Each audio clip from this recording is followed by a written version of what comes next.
কর্মসংস্থানের লক্ষ্যে বিনামূল্যে বিউটিফিকেশনের কোর্স চালু করেছে মানবিক সংগঠন মানব কল্যাণ পরিষদ।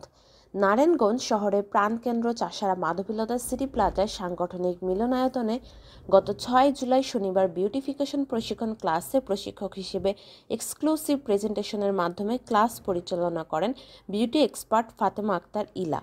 এই সময় আত্ম উন্নয়নে বক্তব্য উপস্থাপন করেন মানব কল্যাণ পরিষদের চেয়ারম্যান এম মান্নান ভূঁইয়া। তিনি বলেন, নিজের কাজের স্বীকৃতি নিজেকে দিতে পারলে আপনারাও আয়মূলক কাজে অংশগ্রহণ করে স্বাবলম্বিতা অর্জন করতে পারবেন। প্রশিক্ষণে অনুভূতি প্রকাশ করেন মেকওভার মডেল ইলমা আক্তার মিতু ও আত্মপ্রত্যয় বক্তব্য উপস্থাপন করেন সংগঠনের শিক্ষা বিষয়ক সচিব বুবলি আক্তার। এই সময় মানবিক কর্মসূচি ঘোষণা করেন খাদিজা বিনতে শরীফ প্রমা ও শুভ সূচনায় বক্তব্য রাখেন নারী উদ্যোক্তা মুক্তা সহ অন্যান্য। পরিশেষে প্রাক্তন প্রশিক্ষণার্থী জিয়াসমিন আক্তার সীমার হাতে প্রশিক্ষণ সার্টিফিকেট তুলে দেওয়া হয়।